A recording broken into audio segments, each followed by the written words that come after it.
Hey, good evening, everyone. Sunday night, right? Welcome to Nancy Drew Mystery Hour. I'm glad that you could be here. Hey, Judy. I see you're here. I love it, love it. Um, Judy is a Nancy Drew fan, as am I. Okay, so I am Sharon Schultz, also known as the Bay Lady. And I usually do tours in and around Maryland, around the Chesapeake Bay, hence Bay Lady. Anyway, it's a beautiful place to live, and I love day trips. So um, that's generally what I do. But now and then I'll deviate.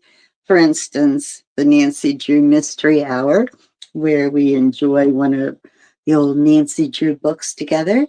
And then I also have a Beatles trivia lunchtime thing. And occasionally I'll do like some type of craft, knitting a hat maybe, or, crocheting something, or making a dollhouse. I've done that before as well. So I like live streaming. So if anybody's here with me live, yay. If not, then I assume you're watching this at a later time.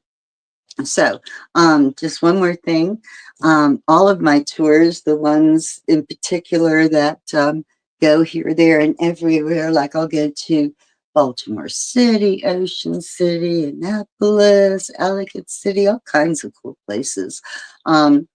All of my tours are free. They're free virtual tours, and they're tip supported, which means the only money that I make from doing these tours is the tips that the people who enjoy them generously bestow upon me.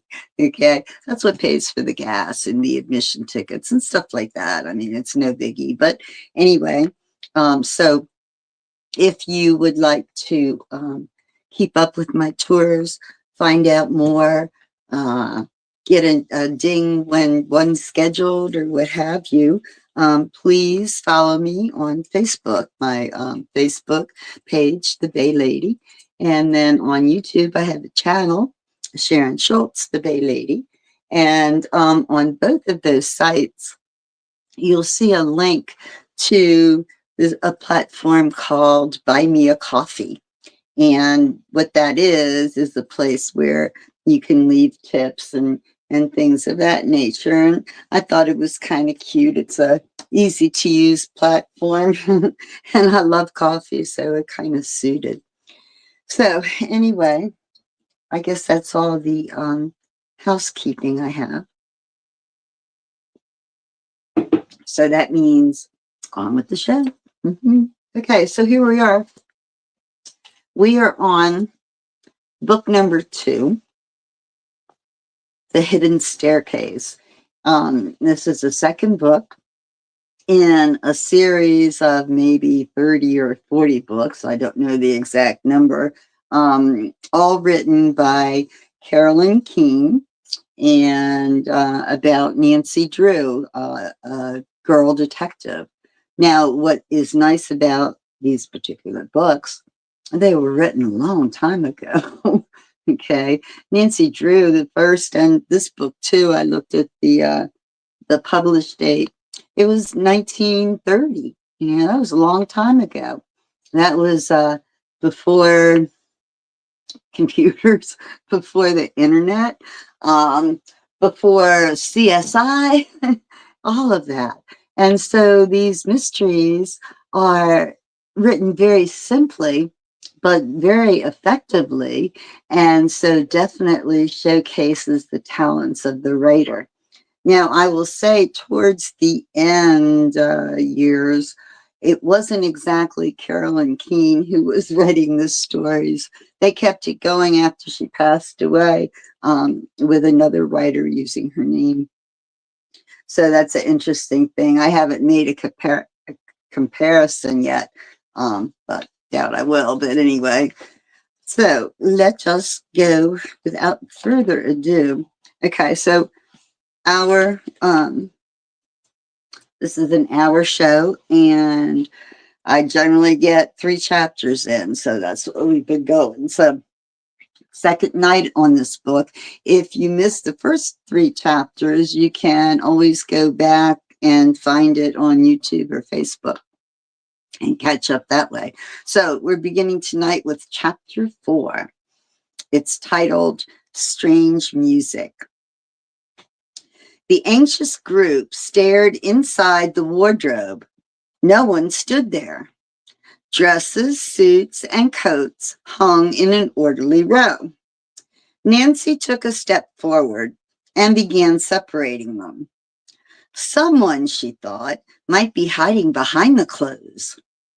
The others in the room held their breaths as she made a thorough search. No one here, she finally announced, and a sigh of relief escaped the lips of Miss Flora and Aunt Rosemary. The young sleuth said she would like to make a thorough inspection of all possible hiding places on the second floor. With Helen helping her, they went from room to room, opening wardrobe doors and looking under beds. They did not find the thief. Nancy suggested that Miss Flora and Aunt Rosemary report the theft to the police, but the older woman shook her head. Mrs. Hayes, although she agreed this might be wise, added softly, Mother just might be mistaken. She's a little forgetful at times about where she puts things. With this possibility in mind, she and the girls looked in every drawer in the room, under the mattress and pillows, and even in the pockets of Miss Flora's clothes. The pearl necklace was not found. Nancy suggested that she and Helen try to find out how the thief had made his entrance. Helen led the way outside. At once, Nancy began to look for footprints, but no tracks were visible on the front or back porches or on any of the walks, which were made of finely crushed stone. We'll look in the soft earth beneath the windows, Nancy said. Maybe the thief climbed in. But Aunt Rosemary said all the windows on the first floor kept locked, Helen objected. No doubt, Nancy said, but I think we should look for footprints just the same. The girls went from window to window, but there were no footprints beneath any of them. Finally, Nancy stopped and looked thoughtfully at the ivy on the walls. Do you think the thief climbed up to the second floor that way? Helen asked her. But there'd still be footprints on the ground. Nancy said the thief could have carried a plank with him, laid it down, and stepped from the walk to the wall of the house. Then he could have climbed up the ivy and down again and gotten back to the walk without leaving any footprints. Once more, Nancy went around the entire house, examining every bit of ivy which wound up from the foundation. Finally, she said, no, the thief didn't get into the house this way. Well, he certainly didn't fly in, said Helen. So how did he get in? Well, Nancy laughed. If I could tell you that, I'd have the mystery half solved. She said that she would like to look around the grounds of Twin Elms. It may give us a clue as to how the thief got into the house. As they strolled along, Nancy kept a sharp lookout, but saw nothing suspicious. At last they came to a half-crumbled brick wall laid out in an interesting crisscross pattern. Hey, Jonah. Thank you. Where does this lead? Nancy asked. Well, I guess originally it went over to Riverview Manor, the next property, Helen replied. I'll show you that mansion later. The first owner was a brother of the man who built this place. Helen went on to say that Riverview Manor was a duplicate of Twin Elms Mansion. The two brothers had been inseparable companions, but their sons, who later lived there, had had a violent quarrel and had become lifelong enemies. Riverview Manor has been sold several times during the years, but has been vacant for a long time. You mean no one lives there now? Nancy asked. As Helen nodded, she added with a laugh, then maybe that's the ghost's home. In that case, he must really be a ghost, said Helen lightly. There's not a piece of furniture in the house. The two girls returned to the Twin Elms mansion and reported their lack of success in picking up a clue to the intruder. Nancy, recalling that many colonial houses had secret entrances and passageways, asked Miss Flora, "Do you know of any secret entrance to your house that the thief could use?" She said no and explained that her husband had been a rather busy person and had passed away when Rosemary was only a baby. It's just possible he knew of the secret entrance, but he didn't tell me about it, Mrs. Turnbull said. Aunt Rosemary, sensing that her mother was becoming alarmed by the questions, suggested that they all have lunch. The two girls went with her to the kitchen and helped prepare a tasty meal of chicken salad, biscuits, and fruit gelatin. During the meal, the conversation covered several subjects, but always came back to the topic of the mystery. They had just finished eating when suddenly Nancy sat up straight in her chair. "What's the matter?" Helen asked her. Nancy was staring out the dining room door towards the stairway in the hall. Then she returned to Miss Flora. "Did you leave a radio on in your bedroom?" "Why, no." "Did you, Aunt Rosemary?" "No. Neither mother nor I turned our radios on this morning. Why do you?" She stopped speaking now, for all of them could distinctly hear music coming from the second floor. Helen and Nancy were out of their chairs instantly. They dashed into the hall and up the stairway. The music was coming from Miss Flora's room, and when the girls rushed in, they knew indeed that it was from her radio. Nancy went over to examine it. It was an old one and did not have a clock attachment with an automatic control. "Someone came into this room and turned on the radio," she stated. A look of alarm came over Helen's face, but she tried to shake off her nervousness and asked, "Nancy, do you think the radio could have been turned on by remote control? I've heard of such things." Nancy said she doubted this. "I'm afraid, Helen, that the thief has been in the house the whole time. He and the ghost are one and the same person. Oh, I wish we had looked before in the cellar and the attic. Maybe it's not too late. Come on." Helen, instead of moving from the room, stared at the fireplace.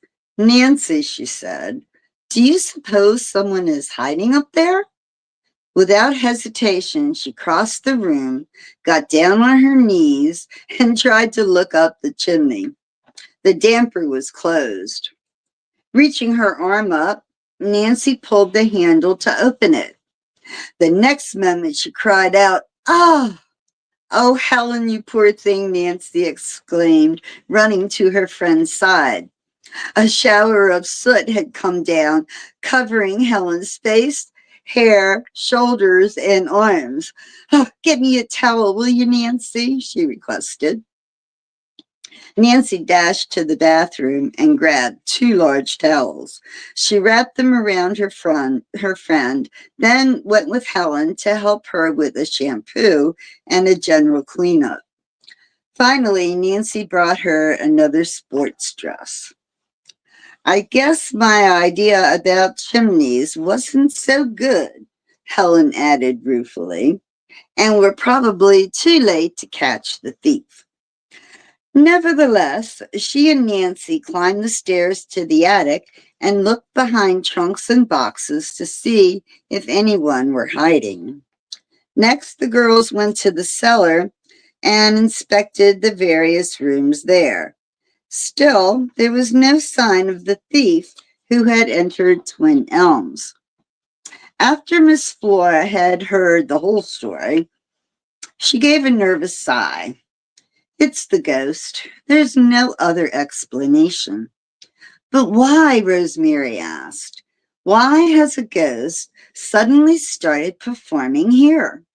This house has been occupied since 1785, and no ghost was ever reported haunting this place. Well, apparently robbery is the motive, Nancy replied. But why the thief bothers to frighten you is something I haven't figured out yet. The main thing, Helen spoke up, is to catch him. Oh, if only we could, Miss Flora said, her voice a bit shaky. The girls were about to pick up the luncheon dishes from the table to carry them to the kitchen when the front door knocker sounded loudly. Oh dear, said Miss Flora. Who can that be? Maybe it's the thief and he's come to harm us. Aunt Rosemary put an arm around her mother's shoulders. Please don't worry, she begged. I think our caller is probably the man who wants to buy Twin Elms. She turned to Nancy and Helen, but Mother doesn't want to sell for the low price that he's offering. Nancy said she would go to the door. She set the dishes down and walked out to the hall. Reaching the great door, she flung it open. Nathan Gomber stood there. Okay, hang on one second. We are about to start chapter 5 as soon as I take a sip of my sufficiently now cool tea.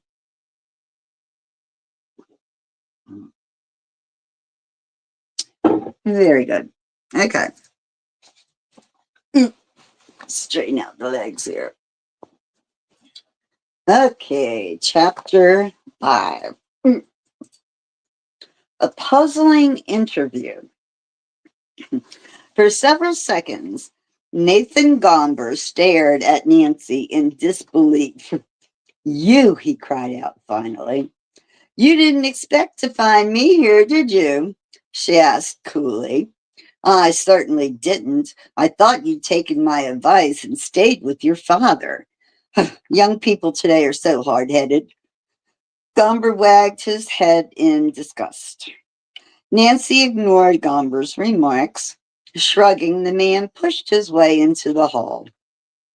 I know this. If anything happens to your father, you'll never forgive yourself. But you can't blame Nathan Gomber. I warned you.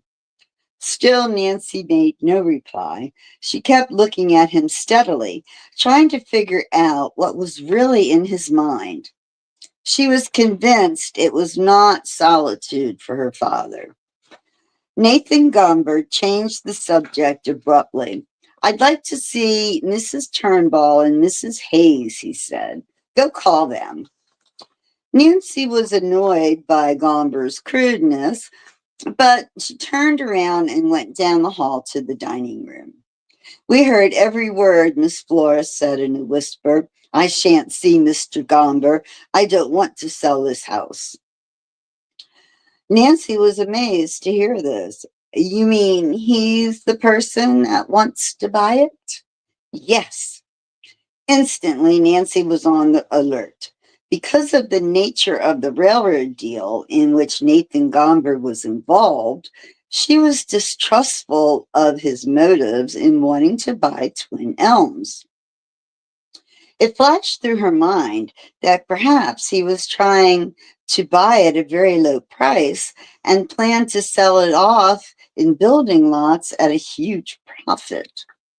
Suppose I go tell him you don't want to sell, Nancy suggested in a low voice, but her conscience was futile. Hearing footsteps behind her, she turned to see Gomber standing in the doorway. Howdy, everyone, he said. Miss Flora, Aunt Rosemary, and Helen showed annoyance. It was plain that all of them thought the man completely lacking in good manners.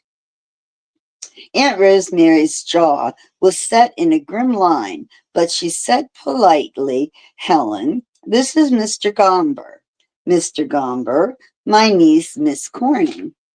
Pleased to meet you, said their caller, extending a hand to shake Helen's. Nancy, I guess you've met Mr. Gomber? Aunt Rosemary went on. Oh, sure, Nathan Gomber said with a somewhat raucous laugh. Nancy and me, we've met only once, Nancy said pointedly. Ignoring her rebuff, he went on, or her rebuff. He went on. Nancy Drew is a very strange young lady. Her father's in great danger, and I tried to warn her to stick close to him. Instead of that, she's out here visiting you folks. Her father's in danger, Miss Flora said worriedly. Dad says he's not, Nancy replied. And besides, I'm sure my father would know how to take care of any enemies. She looked straight at Nathan Gomber as if to let him know that the Drews were not easily frightened. Well, the caller said, let's get down to business then. He pulled out an envelope full of papers from his pocket. Everything's here all ready for you to sign, Mrs. Turnbull. I don't want to sell at such a low figure, Miss Flora told him firmly. In fact, I don't know that I want to sell at all. Nathan Gomber tossed his head. You'll sell all right, he prophesied. I've been talking to some of the folks downtown. Everyone knows this whole place is haunted, and no one would give you 5 cents for it. That is, nobody but me. As he waited for his words to sink in, Nancy spoke up. If the house is haunted, why do you want it? Well, Gomber answered, I guess I'm a gambler at heart. I'd be willing to put some money into this place, even if there is a ghost parading around. He laughed loudly and then went on. I declare it might be a real pleasure to meet a ghost and get the better of it. Nancy thought with disgust, Nathan Gomber, you're about the most conceited, obnoxious person I've met in a long time. Suddenly, the expression of cunning on the man's face changed completely. An almost wistful look came across his eyes. He sat down on one of the dining room chairs and rested his chin in his hands. I guess you think I'm just a hard-headed businessman with no feelings, he said. The truth is, I'm a real softy. I'll tell you why I want this old house so bad. I've always dreamed of owning a colonial mansion and having a kinship with early America. You see, my family were poor folks in Europe. Now that I've made a little money, I'd like to have a home like this to roam around in and enjoy its traditions. Miss Flora seemed to be touched by Gomber's story. I had no idea you wanted the place so much, she said kindly. Maybe I ought to give it up. It's really too big for us. As Aunt Rosemary saw her mother weakening, she said quickly, You don't have to sell this house, Mother. You know you love it. And so far as the ghost is concerned, I'm sure that mystery is going to be cleared up. Then you'd be sorry you'd parted with Twin Elms. Please don't say yes." As Gomber gave Mrs. Hayes a dark look, Nancy asked him, "Why don't you buy Riverview Manor? It's a duplicate of this place and it's for sale. You probably could purchase it at a lower price than you could this one." "I've seen that place," the man said. "It's in a bad state. It would cost me a mint of money to fix it up. No, sir, I want this place and I'm going to have it." This bold remark was too much for Aunt Rosemary. Her eyes blazing, she said, "Mr. Gomber, this interview is at an end. Goodbye." To Nancy's delight and somewhat to her amusement, Nathan Gomber obeyed the order to leave. He seemed to be almost meek as he walked through the hall and let himself out the front door. "Of all the nerve," Helen burst out. "Perhaps we shouldn't be too hard on the man," Miss Flora said timidly. "His story is a pathetic one, and I can see how he might want to pretend he had an old American family background. I'd like to bet a kooky Mr. Gomber didn't mean one word of what he was saying," Helen remarked. "Oh dear, I'm so confused," said Miss Flora, her voice trembling. "Let's all sit down in the parlor and talk about it for a little more. Hang on.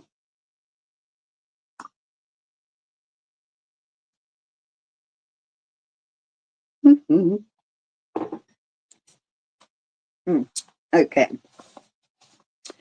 The two girls stepped back as Miss Flora and then Aunt Rosemary left the dining room. They followed to the parlor and sat down together on the recessed couch by the fireplace.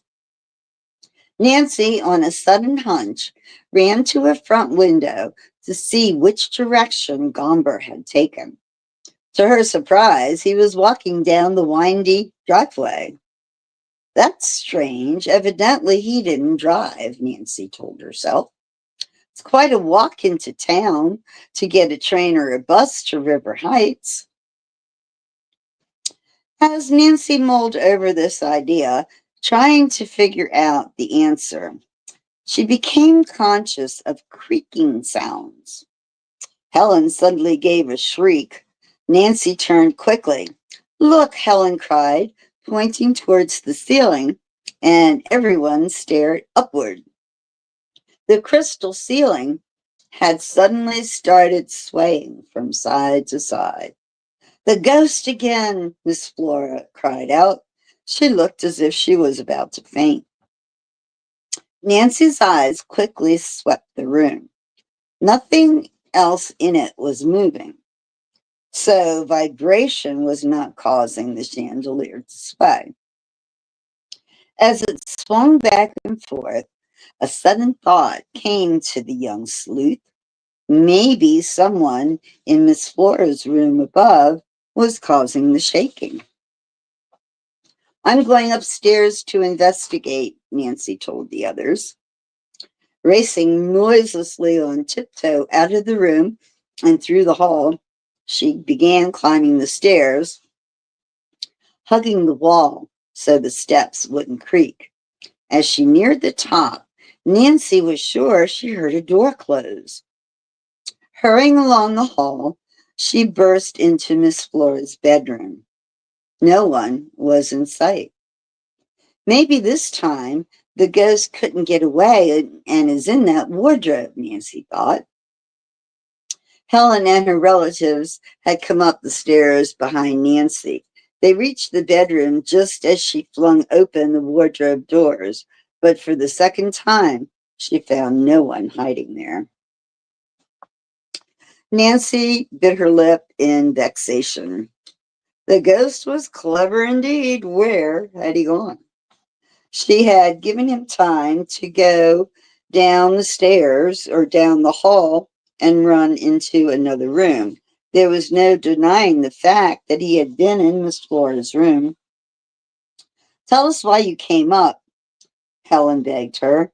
Nancy told her theory, but suddenly she realized that maybe she was letting her imagination run wild. It was possible, she admitted. It was possible, she admitted. Where'd I go? To the others that no one had caused the chandelier to shake. There's only one way to find out, she said. I'll make a test. Nancy asked Helen to go back to the first floor and watch the chandelier. She would try to make it rock from side to side on the floor above it, from the floor above it. If this works, then I'm sure we picked up a clue to the ghost, she said hopefully. When Nancy thought her friend had time to reach the parlor below, she began to rock hard from side to side on the spot above the chandelier. She had barely started the test when, from the first floor, Helen Corning gave a piercing scream. Chapter 6. The Gorilla Face. Something happened to Helen, Aunt Rosemary cried out fearfully. Nancy was already racing through the second floor hallway. Reaching the stairs, she leapt down them 2 steps at a time. Helen Corning had collapsed in a wing chair in the parlor, her hands over her face. What happened, Helen? Nancy asked, reaching her friend's side. Out there, look in that window. I'm sorry. Out there, looking in that window. Helen pointed to the front window of the parlor next to the hall. The most horrible face I ever saw. Was it a man's face? Nancy questioned. I don't know. It looked just like a gorilla. Helen closed her eyes as if to shut out the memory of the sight. Nancy didn't want to hear any more. In another second, she was out the front door and had yanked it. She was at the front door and had yanked it open. Stepping outside, she looked around. She could see no animal near the house, nor any sign under the window that one had stood there. Puzzled, the young sleuth hurried down the steps and began a search of the grounds. By the time Helen had collected her wits and come outside, she joined Nancy, and together they looked in every outbuilding and behind every clump of bushes on the grounds of Twin Elms. They did not find one footprint or any other evidence to prove that a gorilla or other creature had been on the grounds of the estate. I saw it. I know I saw it, Helen insisted. I don't doubt you, Nancy replied. Then what explanation is there? Helen demanded. You know I never did believe in spooks, but if we have many more of these weird happenings around here, I declare I'm going to start believing in ghosts. Nancy laughed. Don't worry, Helen, she said. There'll be a logical explanation for the face at the window. The girls walked back to the front door of the mansion. Miss Flora and Aunt Rosemary stood there and immediately insisted upon knowing what had happened. As Helen told them, Nancy once more surveyed the outside of the window at which Helen had seen the terrifying face.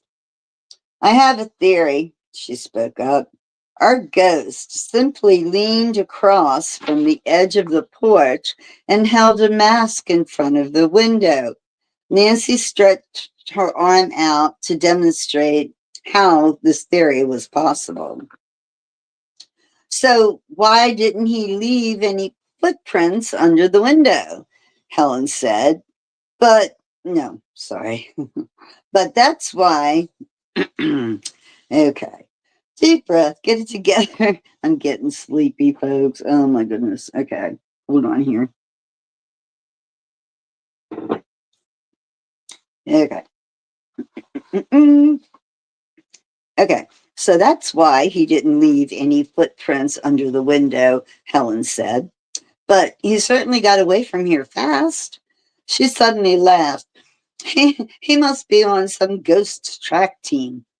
Her humor, Nancy was glad to see, relieved the tense situation. She had noticed Miss Flora leaning wearily on her daughter's arm. You'd better lie down and rest, Mother, Miss Hayes advised. I guess I will, Aunt Flora agreed. It was suggested the elderly woman use Aunt Rosemary's room while the others continued the experiment with the chandelier. Helen and Aunt Rosemary went into the parlor and waited until Nancy ascended the front stairway and went to Miss Flora's bedroom. Once more, she began to rock from side to side. Downstairs, Aunt Rosemary and her niece were gazing intently at the ceiling. Look, Helen exclaimed, pointing to the chandelier. It's moving. In a moment, it swung to the left, then back to the right.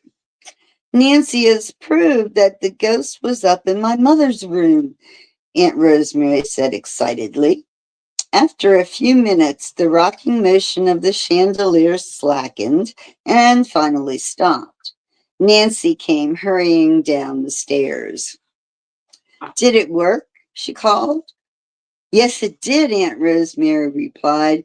Oh, Nancy, we must have two ghosts. Why do you say that? Helen asked. One rocking the chandelier, the other holding up the horrible face to the window.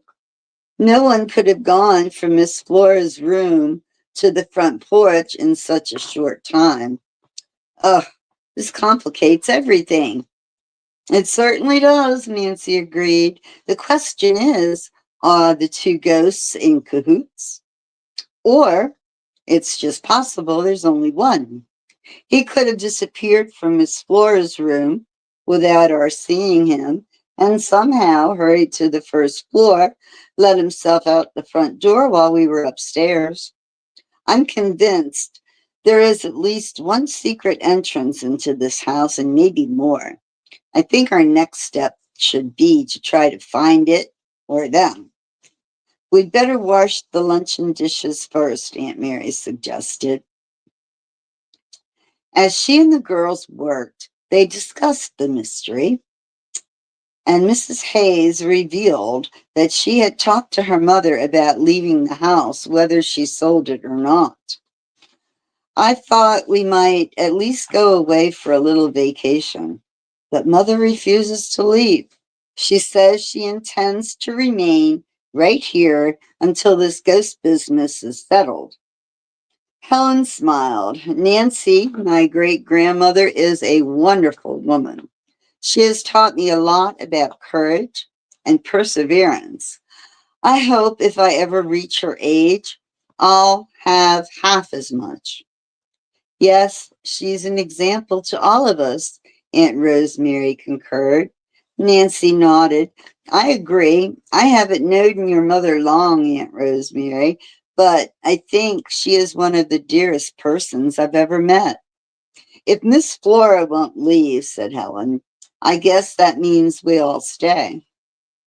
That's settled, Nancy said with a smile. After the dinner's dishes were put away, the girls were ready to begin their search for a secret entrance into the mansion. Let's start with Miss Flora's room, Helen suggested. That's a logical place, Nancy replied, and took the lead up the stairway. Every inch of the room, which was paneled in maple halfway to the ceiling, was tapped. No hollow sound came from any section of it to indicate an open space behind. The bureau, dressing table, and bed were pulled away from the walls, and Nancy carefully inspected every inch of the paneling for cracks or wide seams to indicate a concealed door. Nothing yet, she announced, and then decided to inspect the sides of the fireplace. The paneled sides and brick front revealed nothing. Next, Nancy looked at the sides and rear of the stone interior. She could see nothing unusual, and the blackened stones did not look as if they had been disturbed. She closed the damper, which Helen had left open, and then suggested that the searchers transfer to another room on the second floor. But no trace of any secret entrance to the mansion could be found. I think we've had enough investigation for one day, Aunt Rosemary remarked. Nancy was about to say she was not tired and would like to continue, but she realized that Mrs. Hayes had made this suggestion because her mother was once more showing signs of fatigue and strain. Helen, who also realized the situation, said, "Let's have an early supper. I'm starved." "I am too," Nancy replied, laughing gaily. The mood was contagious, and soon Miss Flora seemed to have forgotten about her mansion being haunted. She sat in the kitchen while Aunt Rosemary and the girls cooked the meal. Steak and French fried potatoes, fresh peas, and yummy floating island for dessert, said Helen. "I can hardly wait." "Fruit cup first," Aunt Rosemary announced, taking a bowl of fruit from the refrigerator. Soon the group was seated at the table. Tactfully steering the conversation away from the mystery, Nancy asked Miss Flora to tell the group about parties and dances which had been held in the mansion long ago. The elderly woman smiled in recollection. "I remember one story my husband told me of something that happened when he was a little boy," Miss Flora began. "His parents were holding a masquerade, and he was supposed to be in bed fast asleep. His nurse had gone downstairs to talk to some of the servants. The music awakened my husband, and he decided it would be great fun to join the guests. 'I'll put on a costume myself,' he said to himself. He knew there was some packed in a trunk in the attic." Miss Flora paused. "By the way, girls, I think that sometime while you are here, you ought to see them. They're beautiful." Well, Everett went to the attic, opened the trunk, and searched until he found a soldier's outfit. It was very fancy, red coat and white trousers. He had quite a struggle getting it on and had to turn the coat sleeves way up. The knee breeches came to his ankles, and the hat was so large it came down over his ears. By this time, Miss Flora's audience was laughing, and Aunt Rosemary remarked, "My father really must have looked funny. Please go on, Mother." Little Everett came down the stairs and mingled with the masqueraders at the dance. For a while, he wasn't noticed. Then suddenly, his mother discovered the queer-looking figure. And Aunt Rosemary interrupted, "Quickly put him back to bed, I'm sure." Aunt Flora laughed. "That's where you're wrong." The guests thought the whole thing was such fun that they insisted Everett stay. Some of the women danced with him. He went to dancing school and was an excellent dancer after all. Then they gave him some strawberry and cream and cake, Helen remarked, "and then put him to bed." Again, Flora laughed. The poor little fellow never knew that he had fallen asleep while he was eating, and his father had to carry him upstairs. He was put into his little four-poster, costume and all. Of course, his nurse was horrified, and I'm afraid that during the rest of the night the poor woman thought she would lose her position. But she didn't. In fact, she stayed with the family until all of the children had grown up. Oh, that's a wonderful story, Nancy said. She was about to urge Miss Flora to tell another when the telephone rang. Aunt Rosemary answered it and then called to Nancy. It's for you. Nancy hurried to the hall, grabbed up the phone, and said hello. A moment later, she cried out, Dad, how wonderful to hear from you. Mr. Drew said he had not found Willie Wharton, and certain clues seemed to indicate that he was not in Chicago, but in some other city. I have a few other matters to take care of that will keep me here until tomorrow night. How are you getting along, dear? I haven't solved the mystery yet, his daughter reported. We've had some strange happenings. I'll certainly be glad to see you here at Cliffwood. I know you can help me. All right, I'll come, but don't try to meet me. The time is too uncertain, and as a matter of fact, I may find that I'll have to stay here in Chicago.